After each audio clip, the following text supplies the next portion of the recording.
Okay, Moon and Libra people. Moon and Libra people have this sense of well-being, like they have to have close, congenial, affectionate relationships in order to function properly. They can benefit largely from partnerships, even that are business relationships, that they share equal responsibilities in the structure. Anything that involves, getting people together and basing decisions on that. So equilibrium is really the key word that represents the Moon and Libra people. Now, because they base their actions on fairness, they have the tendency to be indecisive about things that are critical, and it's a struggle for them. However, when they do come up with the solution, it is basically solution oriented. It does not favor one over another. However, it may take time due to their mindset being that way. Moon and Libra people move with grace and intellect, and they rather avoid conflict at all costs. They do not like things that are crude or rude.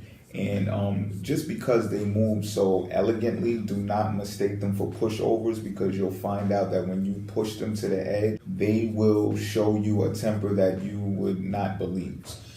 They do well, as I said before, in managerial positions. However, do not expect them to make a concrete, adamant decision based on a one-way street. So what I'm saying is, like, as an example, like let's say the CEO of the company says, listen, we were having oranges and apples at the company party. However, Ron is allergic to oranges, so now I need you to put the order in to put only apples there, or you choose a different fruit to put in replace of the oranges. And the Libra manager may say, okay, listen, Ron is only one person, so we only going to put, a certain amount of apples and a certain amount of oranges, and tell Ron, listen, stay away from the oranges. They do fantastic here because Venus rules the second house. Venus also rules Libra, so they're thinking about their money. Libras are huge on money. They don't think anything can possibly happen without money, so that Libra energy relates to the moon directly, and they have to have it, right? So in their element, this is where the plan of action also takes place, and it's gradual because it's Taurian energy, right? So with that gradual process,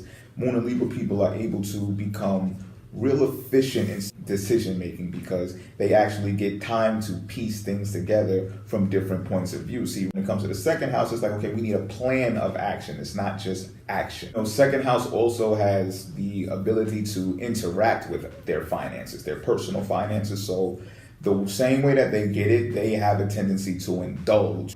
This is kind of funny because Moon and Libra people can get lazy when it comes to certain things. So although they strive when it's time to communicate, certain things like emails and stuff like that can become tedious to them, especially in the office place. Whatever it is that they feel that the person, whoever is addressing them, can figure out on their own, they will be bothered by that. And they may be sluggish to respond to your emails or respond to the mail, or whatever the case may be. However, if they're on the opposite side of delivering mail, they become very efficient, and they start, if it comes to like a fax distribution or an email distribution, they're trying to get their newsletters out to different people, they come alive in that type of aspect. So it's kind of like topsy-turvy. However, yes, they will even crack jokes on people who rub them the wrong way, and it's like, how they couldn't handle that by themselves. They can handle that by themselves. Now, Moon and Libra people, when the moon get inside of the fourth house, they will go above and beyond for their family members. And I mean, even with the expenditures and everything, they will spend lavishly on their family members. They will even take care of their family members. And the reason why they feel like it's not a problem for them is because, for the most part, Moon and Libra people are able to obtain finances. However they do it, they get it done. It's a range of things because they have that ability to converse with a wide group of people, a diverse group of people. So they take that as, okay, well, I got it. I'm going to take care of the immediate people in my life. And those are their family members and those people who are really close to them. Like, they will go out with their friends on a continuous basis, and they will also spend on their home. Moon and Libra people, when the moon get inside of the fifth house, they strive here as well because it's about fun and leisure. And that Venus energy that rules over Libra comes into play here. And it's like, oh, we're going out tonight? Fantastic, let's go. As I said before, they will go out with their close friends. They will make sure they go out somewhere and not be a bore because they work enough, believe that. So they understand the work-life balance better than most signs do. Libra period will understand that better than most signs do. So they also will get into speculative gambling like a moon and Leo person might be attracted to. However, they may splurge. This may be where they go on a shopping spree. Now, when it comes to romance too, they will foot the bill for that too. They are not cheap when it comes to their significant others. They will show out and show up, buy gifts, give gifts. Even if it's just a nice gesture, it doesn't even have to be anything fancy. It could be a night at home. You know, they'll cook food and stuff like that. Like, they're nurturing in that aspect because they like to keep that peaceful interaction going on. Now, Moon and Leo people, when the moon get inside of the 6th house, this is still a good house for them. However, this is where things start to become challenging to Moon and Libra people. And it's because although they are supposed to do well by nature in a forum that involves other people, because they get to bring these people together, in a lot of situations that are corporate, rather, that is not the case. There's a lot of situations where egos clash and this department against this department. And Libra, Moon and Libra people are the people who are supposed to say it's supposed to be this department with this department. You understand what I'm talking about? So this is where conflict can arise, and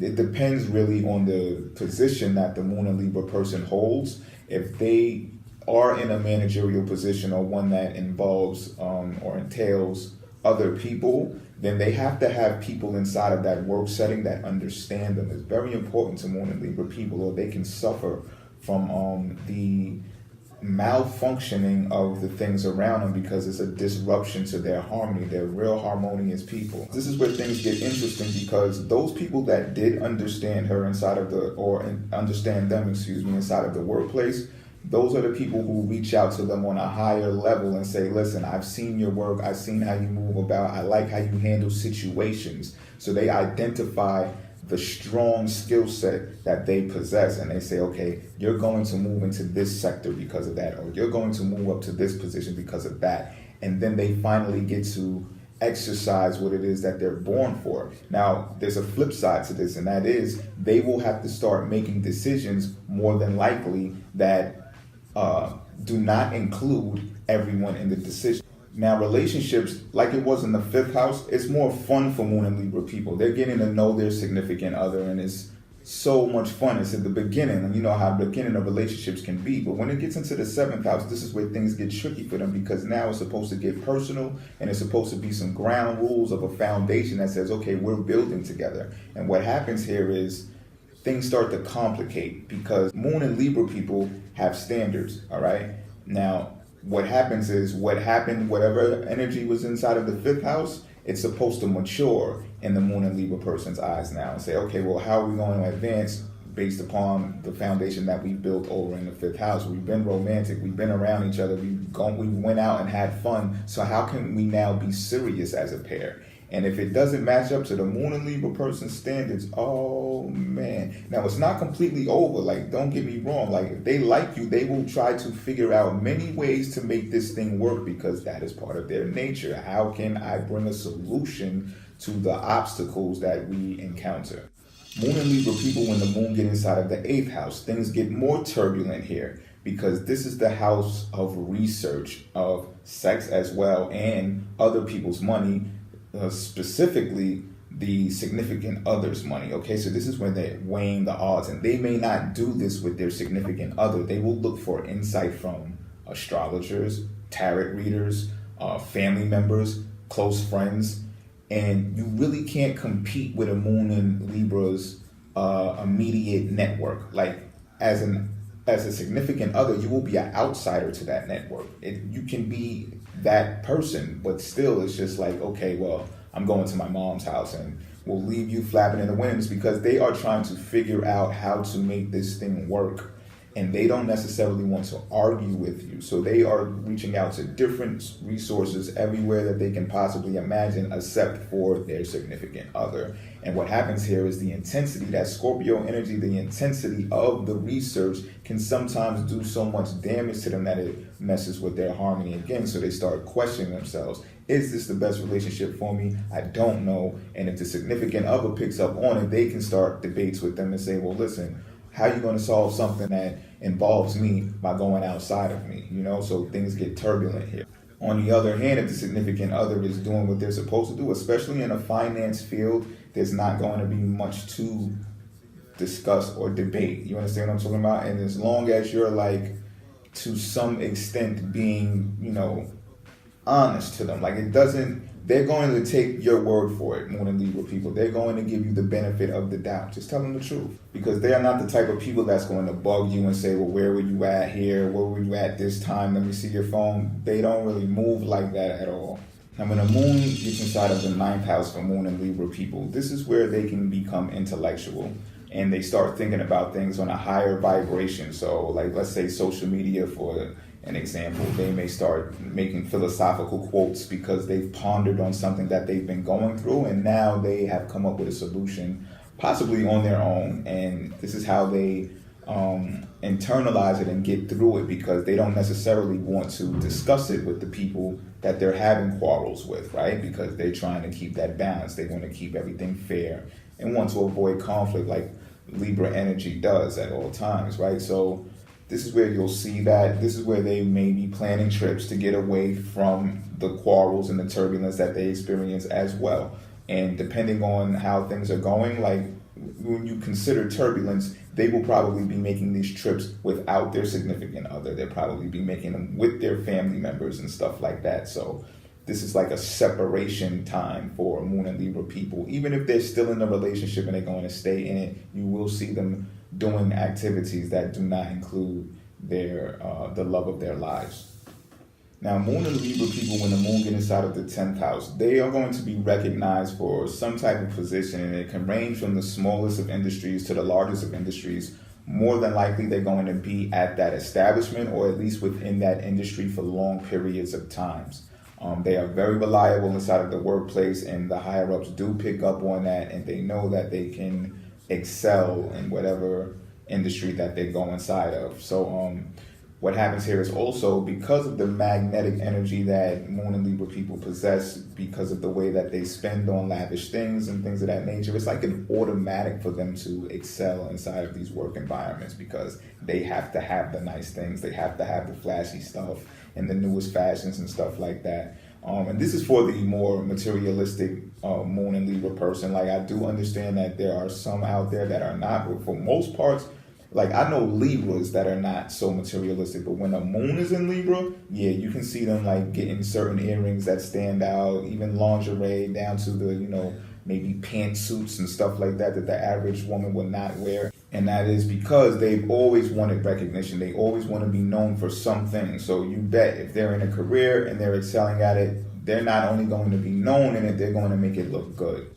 Moon and Libra people, when the moon gets inside of the 11th house, they start to come around when it comes to this. The turbulence starts to decrease when it comes to here, because that air energy like makes them want to be carefree in a lot of ways, and they want to reach out to the people that they know and the people that know them. So they will travel more in these areas and reach out to the people that they met along life. If they are on social media, their networks, you will see, are vast. Like, they can draw upon a resource that for anything that they think of, based upon their career structure and the people that they met along the way. So these are very prestigious people later on in their life, because they've become developed and they have learned how to maintain relationships based upon the way that they had dealings with these people. A lot of the times they are comfortable where they are. So it's kind of different from other moon. People will want to have wishes and hopes of dreams of doing something that is outside of what they normally do inside of the 11th house. But Moon and Libra people is like, okay, I have a career, I'm going to keep my career, and that is what I dreamed and wished to do. As long as I have money, that's my dream and my wish come true. Now, Moon and Libra people, when the moon gets inside of the 12th house, this is like an interesting place for them, because something in the back of their mind wants to think about fantasy life and, things that are outside of the immediate, concrete, real world politics of things. So this is where they actually have the time to reflect on those things and say, well, what is it that is missing from my life? And they will find out that it's probably something that is spiritual or something that is more heartfelt, that they don't get to usually tap into because they're so social. Hey, how you doing? Hi, hey, right? So they don't really have that isolation time that they possess when the moon gets inside of the 12th house. So this is kind of like a resting period for them and a level of completion that they reach, and they're able to make a decision that says, if there's anything that they want to change about their lives, this is where they will ponder on it and will try to move forward on that, making that happen.